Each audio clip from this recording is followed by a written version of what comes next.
Good morning to everyone. Good morning. And welcome to the Philippines. Welcome to Davao. I would like to thank the organizers of this conference for thinking of me. You know, it's hard work coming here. But I enjoy being with educators and with people involved in the promotion of social justice. You know, I am still teaching in the University of the Jesuits in Manila, in the theology, the School of Theology. So I have not left the university. The topic given to me this morning is Catholic higher education for social justice. I don't have a prepared text. So I will just converse with you, and hopefully you who know this topic better than I do, you would just be reminded of a few things. You know, this is a matter of reawakening what you already possess. My presentation this morning will come in I think four parts. So I see some people with their pens and paper ready. Yes, please be diligent in taking down notes. There will be an exam after this conference, and those who do not pass the exam will not have lunch. It's okay. The first item that I would like to dwell on is the whole question of social justice. We can spend the whole conference just reflecting on this. But I guess you will all agree with me if I say that this is a concern of all. Whether we understand social justice in the same way or not, everyone is concerned about social justice. Especially when social media and the means of social communications present to us through powerful images the consequences of the lack of social justice. We grapple with the roots of social injustice, and rightly so. But the full impact of the lack of social justice hits home when we see the consequences. When we see lives destroyed. When we see communities wasted. When we see the environment destroyed. When we see the human community in fragments, then we don't anymore try to achieve getting a definition of social justice. In the marrow of our bones, in our hearts, we know existentially that we all should work for social justice. Experts tell us that social justice is intimately connected with the pursuit for the common good. David Hollenbach of the Society of Jesus, reflecting on Gaudium et Spes, number 32, rightly says that the communitarian character of human existence means that the good of each person is bound up with the good of the community. There is no personal good that is not tied to the good of the social environment. Each person and all institutions must therefore contribute to the common good according to their abilities and competencies, and in the light of the needs of others, so that we could fulfill the obligations of justice and love. Social justice, like the common good, is a reality which all should share through participation.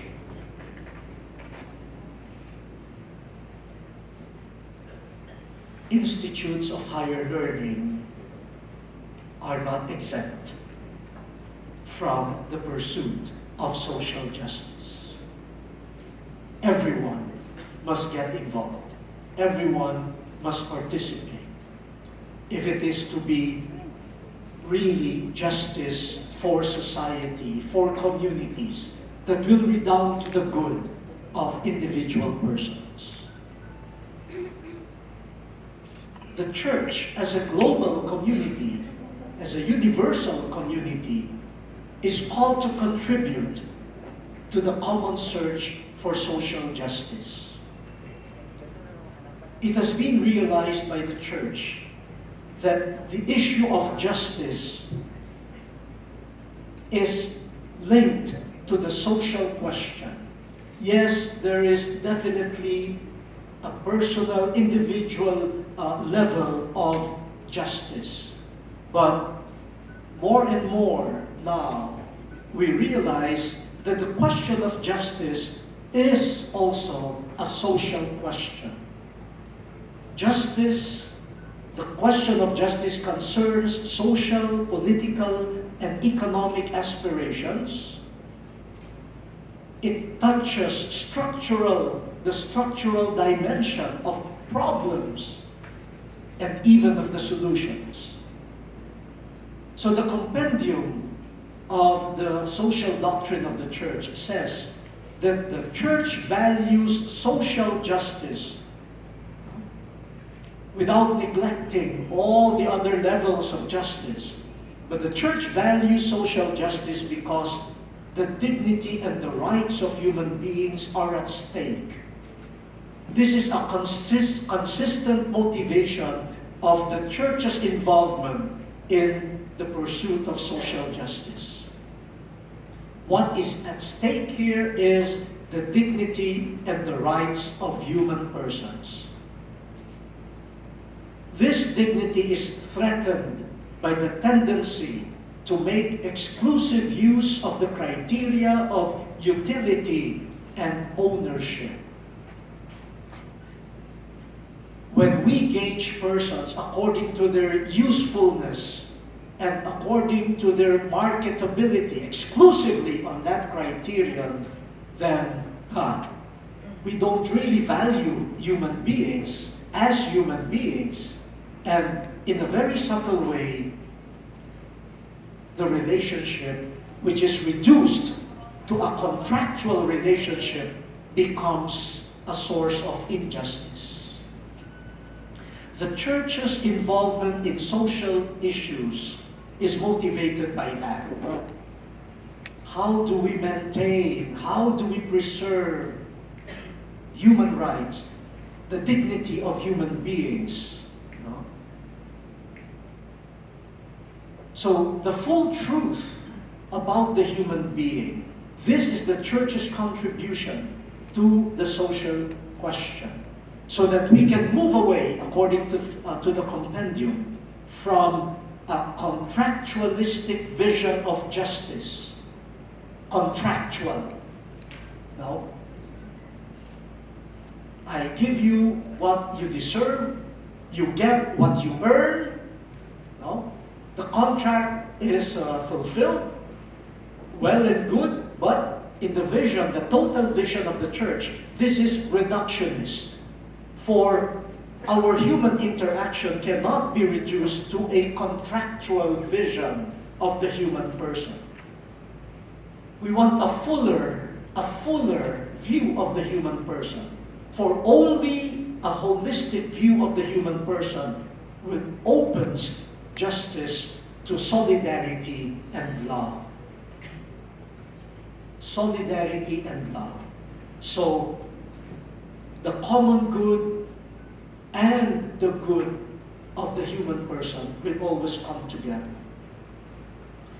I'm sure many of us here have had experiences of relationships which in the long run have been revealed as not really relationships that are, covenantal, but they are really transactional and simply contractual, based on a person's utility, usefulness, and marketability. Sad to say, that's how political relationship goes. If you are still useful to the party, you are admired and loved. If you become a liability to the party, then you are useless. And you are dropped and you are forgotten.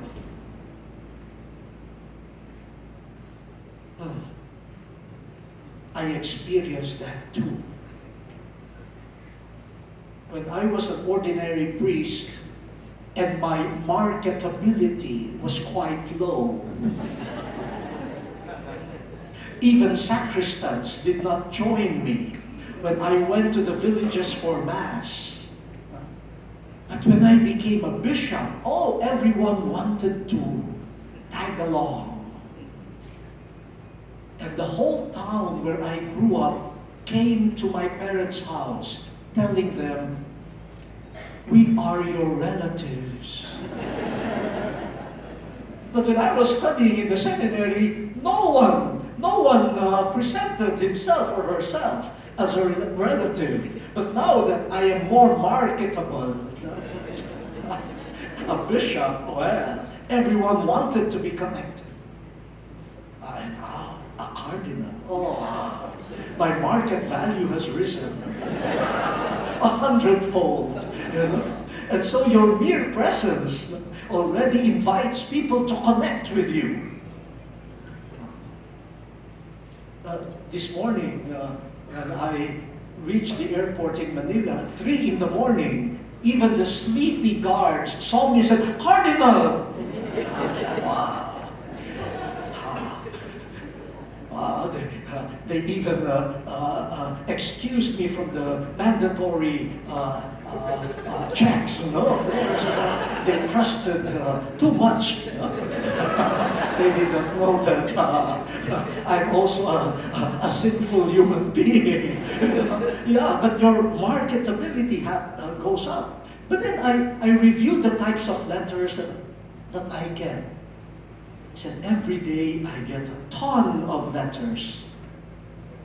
But I'll be lucky if there is one friendly letter that comes a day. No.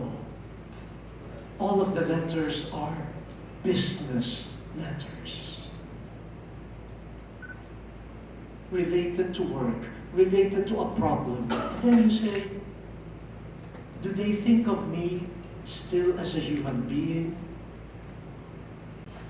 Or is my worth tied to my office and what I could deliver? What if I cannot talk anymore? Will I still be invited? Just to be there and smile? Maybe not.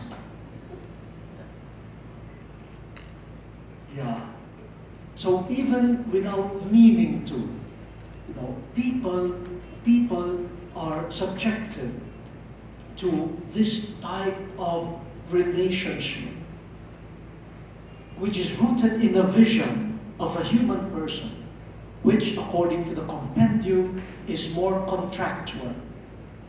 And we size up human beings based on their usefulness, their utility. And according to the compendium, this is one reason why the church gets involved in the issue of social justice.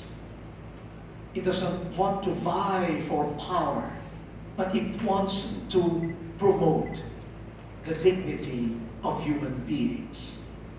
And the promotion of the common good is at the service of human dignity and human rights. So that first point is just to alert us to the fact that social justice is a concern of all, and the church is also getting its hands and feet dirtied by this whole issue of social justice. Which leads me to the second point. Institutes of higher education, especially Catholic higher education. It cannot isolate itself as an entity, as an institution, from this ecclesial and human project called social justice and the common good. It cannot. It is called to get involved, and it must deliberately, by choice, freely and lovingly get involved in it. Especially when we're talking of Catholic educational institutes. The call to promote social justice springs from the identity and mission of a Catholic university or a Catholic college. Ex Corde Ecclesiae, promulgated by Pope John Paul II, on the identity and mission of Catholic colleges and universities in number 12 tells us, every Catholic university, as a university, is an academic community which in a rigorous and critical fashion assists in the protection and advancement of human dignity and of a cultural heritage through research, teaching, and various services offered to the local, national, and international communities. Wow! That is, according to the Holy Father, now Saint Pope John Paul II, is a calling of a Catholic university as university. Not even as Catholic, as university, as an academic community, through research, teaching, and various services, it assists in the promotion and advancement of human dignity and of cultural heritages. And not only on the local level, he sees Catholic universities contributing to the advancement and the promotion of human dignity and culture, even on the national and international level. Now, as Catholic,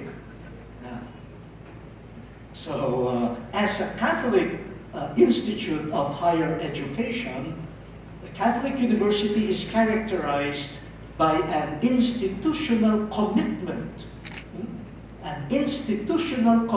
to the service of the people of God and of the human family in their pilgrimage to the transcendent goal which gives meaning to life.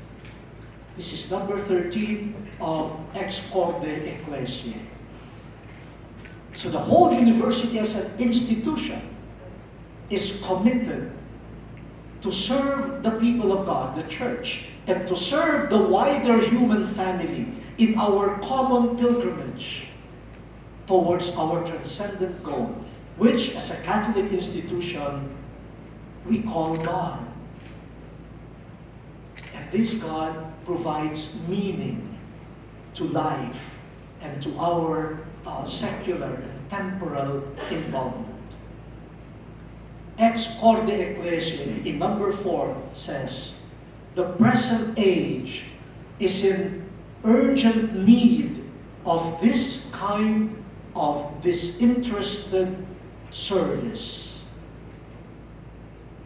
The service, namely, of proclaiming the meaning of truth, the fundamental value without which freedom, justice, and human dignity are extinguished.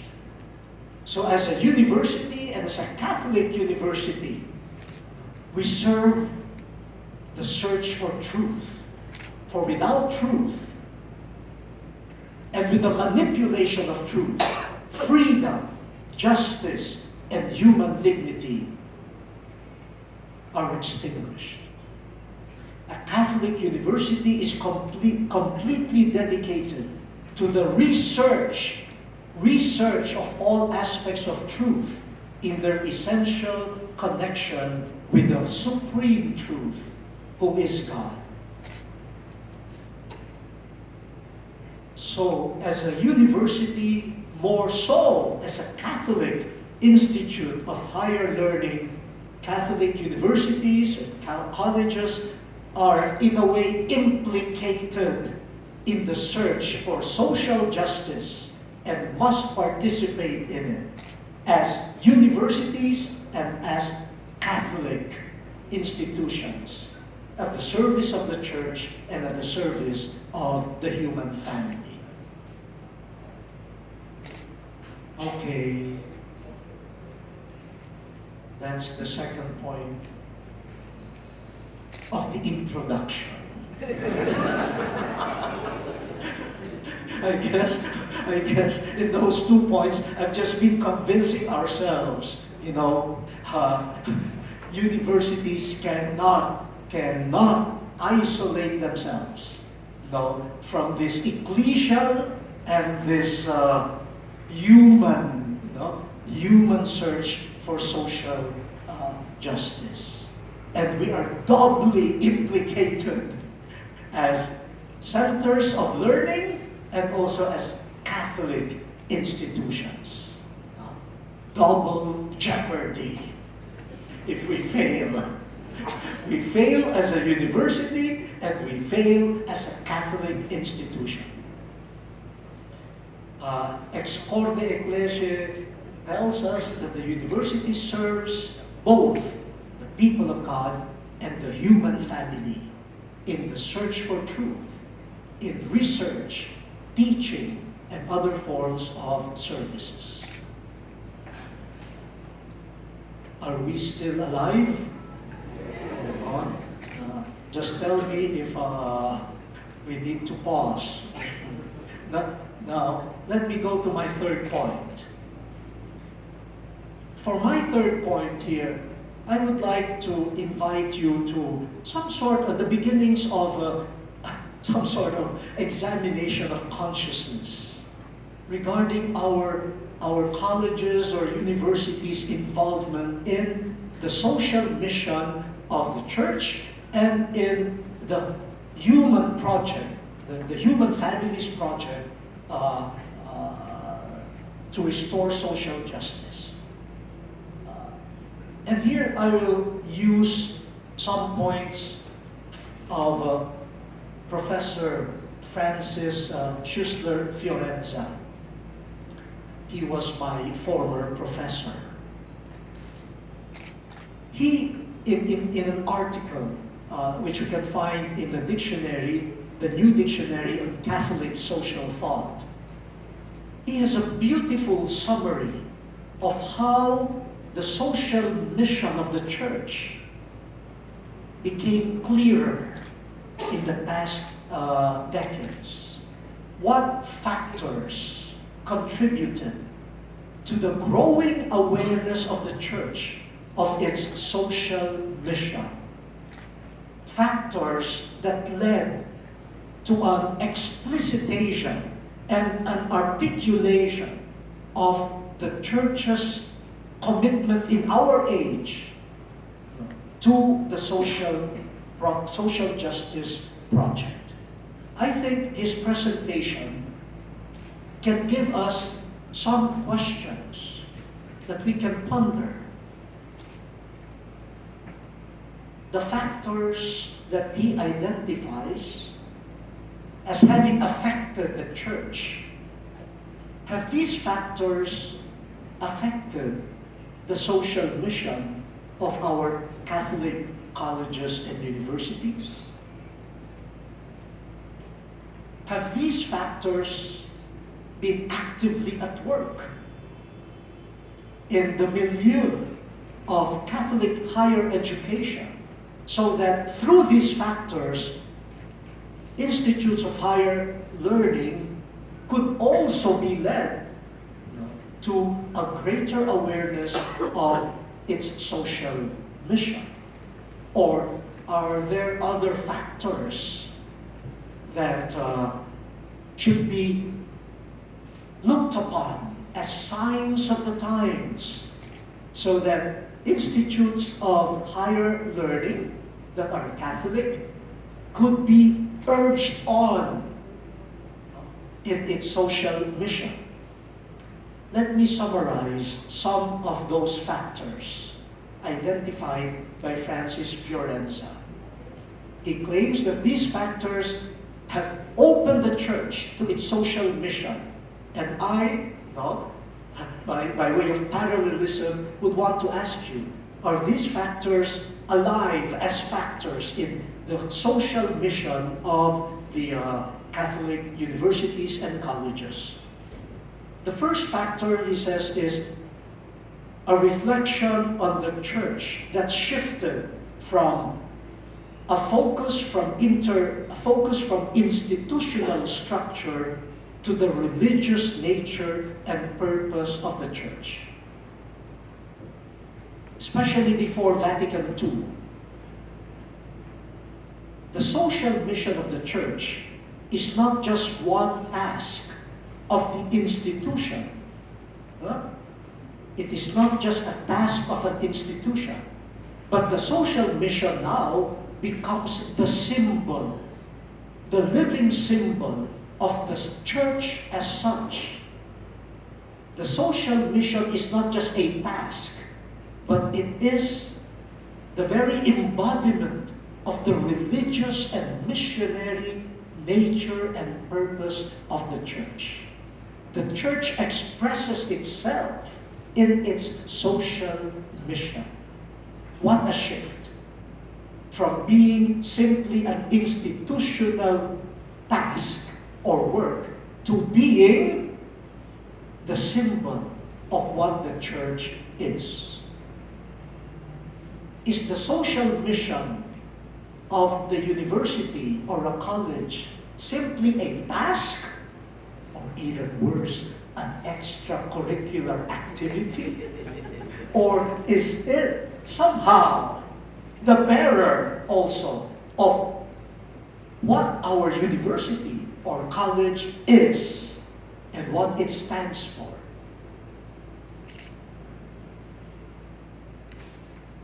Is that clear? If it is not clear, maybe you can read Dr. Fiorenza's article. But I find it fascinating, this shift from simply a task to a symbol of the whole identity of the institution. The second shift or factor, he says, the changing nature of society. Modernity has transformed the consciousness of peoples regarding the nature of society. People are now more aware of the contingent and historical nature of structures. So, change is demanded not only of individuals, societies, structures can and must change as well. So the Church's mission, social mission, was really now an expansion. We do not only work for the conversion of individuals, but the conversion of societies, of communities, of structures. So, in our universities and colleges, are we working not only for the development of individual students, but is it also a clear, conscious effort to transform societies and communities? The third factor, according to Fiorenza, an increased awareness of social injustice.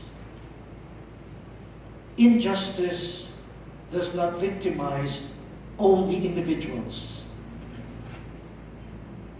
Injustice destroys communities. Even on the international level, the gap, the increasing gap between rich and poor within a country and also between nations, and the growing awareness of the political and social causes of hunger, of poverty, of conflicts. And so the mission of the church involves a mission of evangelizing social, political, and the economic strata of human life.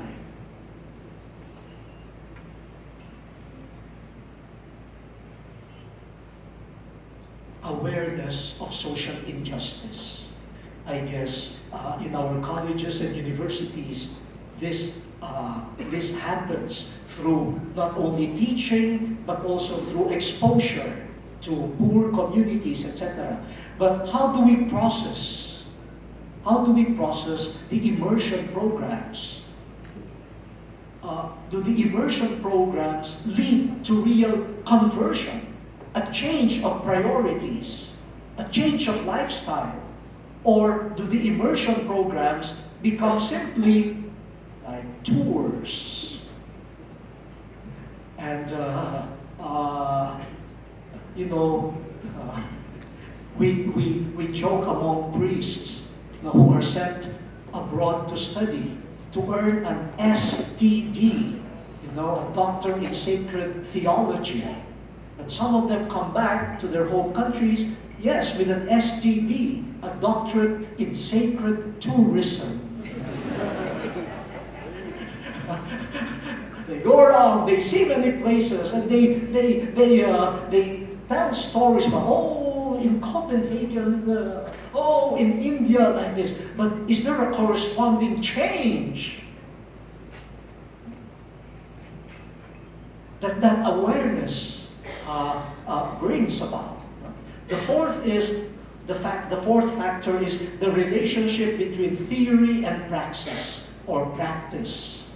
Previously, theory is perceived or was perceived as knowledge that needs to be applied in practice. Knowledge applied to practice. Now, there has been a shift. Practice is also a source of knowledge. Practice is also a source of existential knowledge that will affect our theorizing and will influence the way we interpret the world, the way we interpret events. Practice is a way of life and a source of knowledge. Mission, as practiced, is not just the application of some theological theory, but mission, the social mission especially, is a source of theological knowledge. So how is the praxis? In our campuses, in the classrooms, things are taught. But what is experienced? Do the experiences match and even critically question the theories proclaimed and written about? And finally, the voices of the developing world.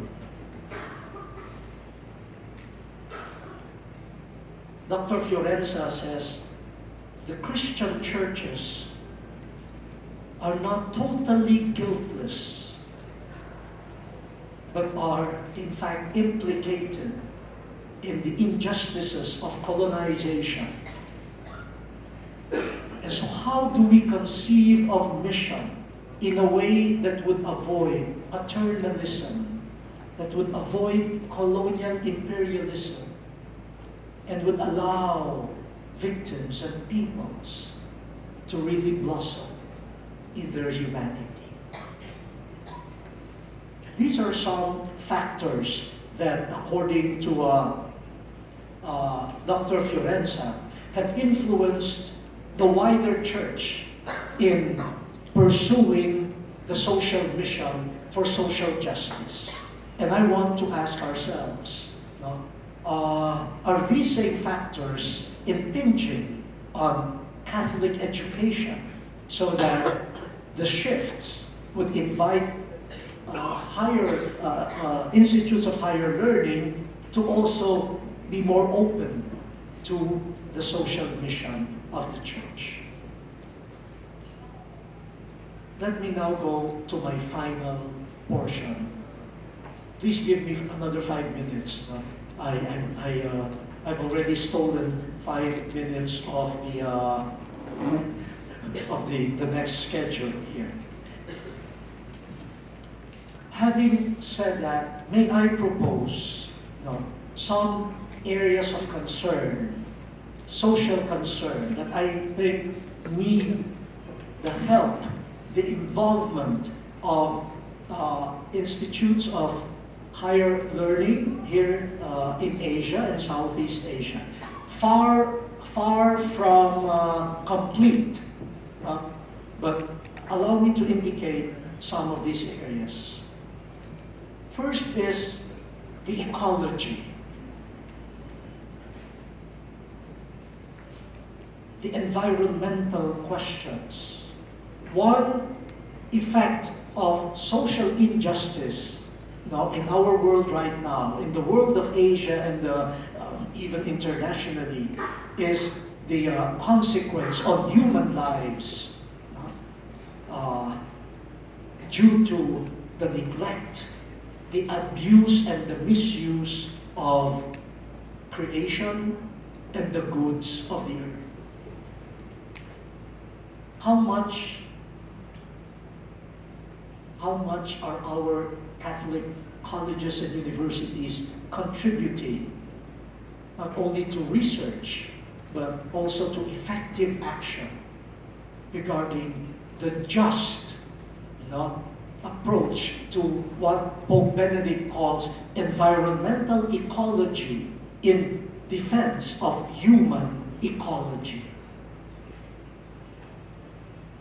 And what are we doing in our campuses to promote the integrity of creation as practiced,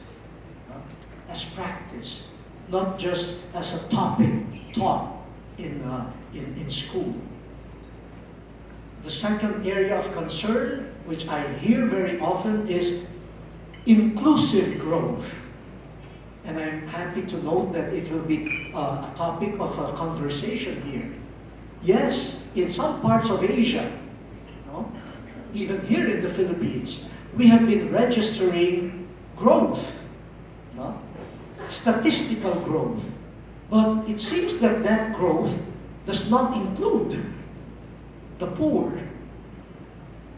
And so you ask the question, what type of growth is it when the majority of the people are not included? So how do we promote the inclusion and the participation of the poor in development? Can our Catholic colleges and universities study critically the models of a good life presented to the poor of Asia and Southeast Asia? Are they models of a good life that take into consideration their culture, their aspirations? Or are they models being imposed on them, which might lead them to further frustration?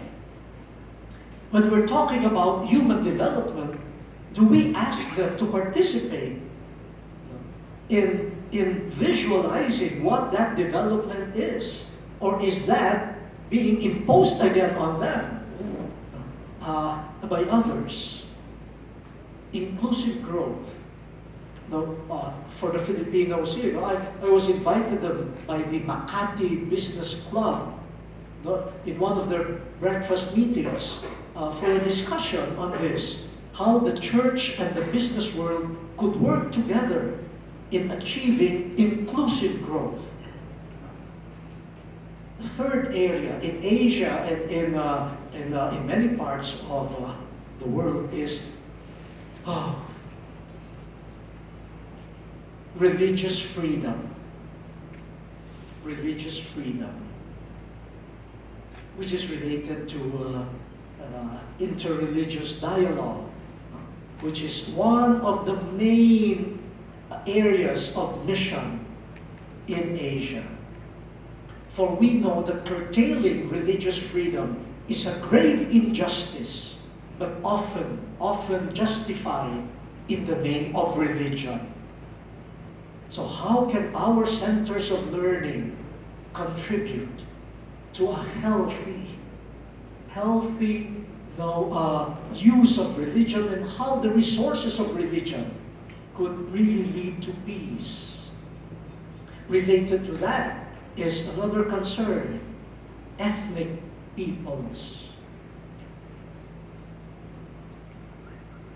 How different ethnic groups could really come together as brothers and sisters. How ethnic groups, I call them indigenous peoples, or tribal peoples, whatever, how could their cultures, their rights be part of the mainstream? And how could their native wisdom be tapped for human development? For if you look at their cultures, their traditional values, their approach to the land, their approach to creation, they will teach us a lot. I remember one seminarian whom I sent to live for a number of months in a group of indigenous peoples here in the Philippines. And that time, there was hunger in that area. And the seminarian wrote me a letter. He said, "We have not eaten in days. What is your decision?" I said, "You stay. You stay." But the next letter came. He said, "The family, my foster family, the father of my foster family was able to, he went hunting, and he was able to kill or capture a boar." And this seminarian felt happy. He said, "Wow, our family will have food for the next 2 weeks." But lo, to his surprise, his foster father started butchering the boar and told him to go to the neighbors and distribute the portions. And he said, "Why? Save this for our family." And the foster father said, "You are a seminarian. Why have you forgotten our neighbors? We are hungry together, we will eat together. And if we all get hungry again, we go hungry together." That was a product of an institute of Catholic higher education with a master's degree in theology.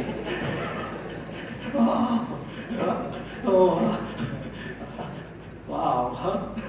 Learning, a humble church, learning from the wisdom of the ethnic peoples. Another concern, migrants. The big refugee problem in Asia. The number of stateless people in Asia. What are our universities and colleges doing to not only understand the roots, the complex roots of the migration and refugee problem, but also taking effective action? I could hear Leviticus chapter 19 telling us again, when an alien resides with you in your land, do not mistreat such a one. You shall treat the alien who resides with you no differently than the natives born among you. you shall love the alien as yourself. The alien, the refugee, is a neighbor.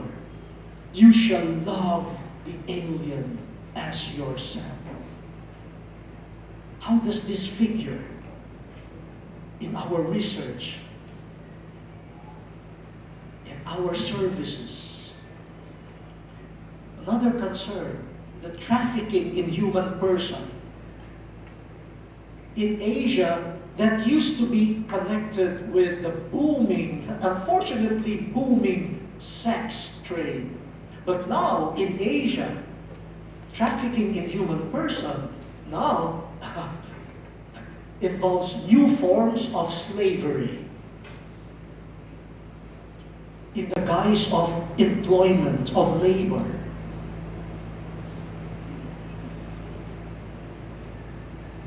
What are our business schools doing?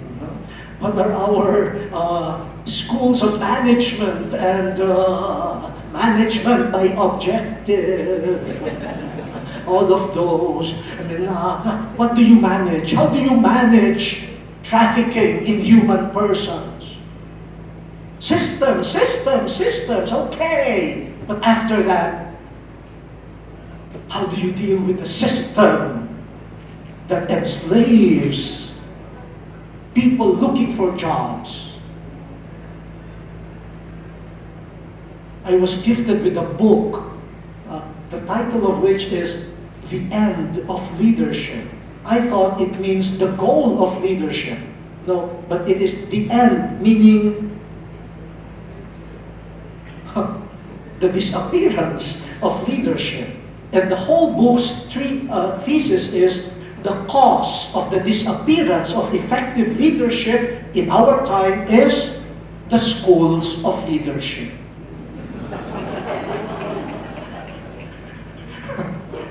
Get a hold of that book. It says, these schools, these seminars, they are the main culprit in why leadership is in crisis worldwide. So it's an invitation. What are these schools of leadership doing? What type of leadership are they teaching? And then one question, can leadership be taught? Then the author even says, schools from elementary to university level, part of their vision is to train future leaders. He said, you think that is a good vision? Why is there no school teaching people to be good followers?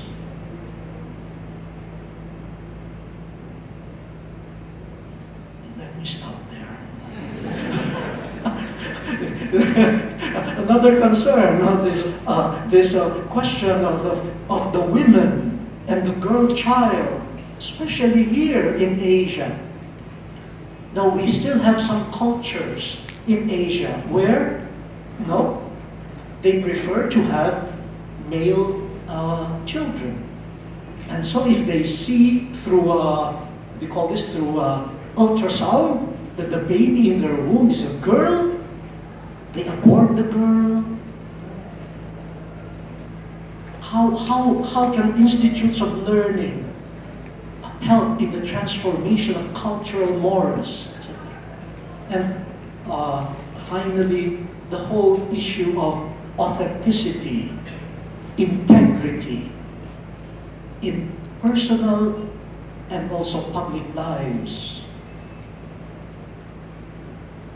And they count on the church and institutions related to the church to be a prime mover in educating and re-educating people and communities and recreating structures of authenticity and integrity. Last January, I was invited to the World Economic Forum in Davos, Switzerland. I ignored the invitation. I said, maybe it's not meant for me. But almost every day, an email would come. So I contacted them. Is it really meant for me? I said, yes. But what would I do in an economic forum? with heads of states and the World Bank and IMF. They said, we want to strengthen the global agenda on faith. We want the faith dimension, the resources of religion and faith, to help political and economic decision makers for true human development. Wow! So I contacted people in the Vatican and the local apostolic nuncio, and they said, go, go! And there were 3 cardinals invited, 2 from Africa and myself from Asia. I was asked to share something in that workshop on authenticity, integrity. The first sharer was a chef, a chef from Peru. And he talked about serving authentic food. So you advertise authentic Peruvian food. Aha, he says, many owners of restaurants are not authentic. They cheat.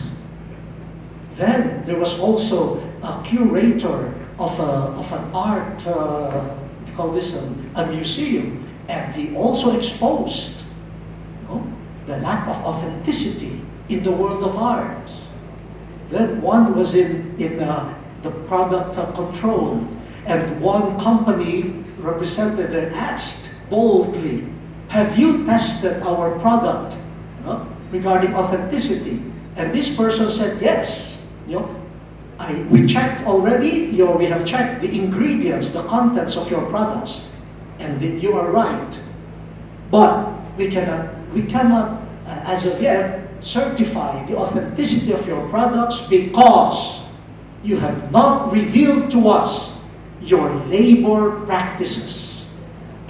We do not know whether you engage or you hire children as workers. We do not know whether you pay the right wages, so we cannot make a judgment on the authenticity of your product. And to me, they assigned the topic, how can we be authentic human beings in the world of virtual reality? Young people are getting used to interacting virtually. And you are face-to-face always with virtual reality. How can you grow in authenticity when you spend half of your day with the virtual rather than with the real?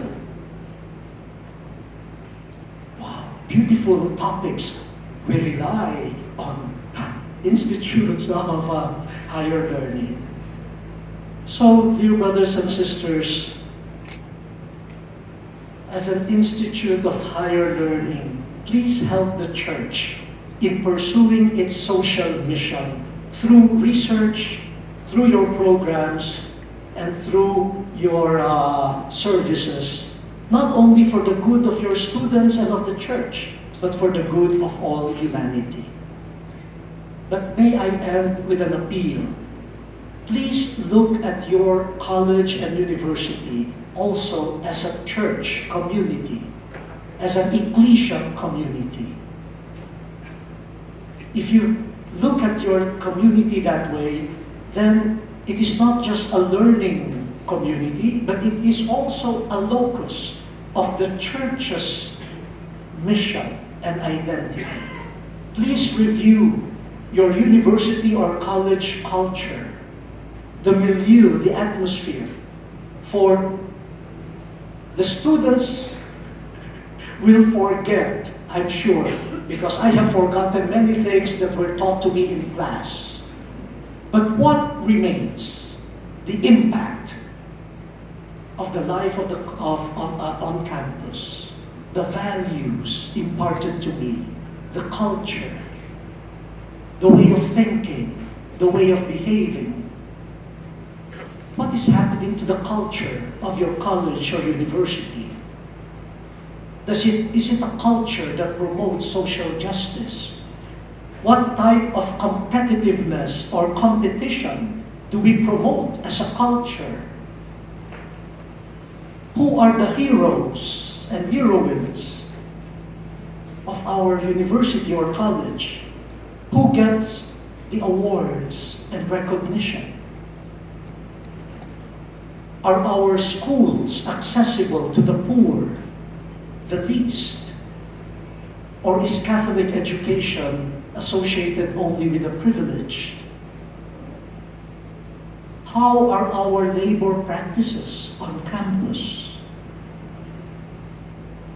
How is the interaction between the students, faculty, and the non-teaching staff, the cooks, the janitors, the little ones? How do we conduct business with book publishers, with contractors? How are our graduates and our teachers? Are they living symbols of the social justice that the church and humanity are looking for? Ex Corde Ecclesia reminds all colleges and universities, yes, through the educational ministry, they are indispensable in the evangelizing mission of the church, especially in the area of social justice. Thank you very much for your patience and for your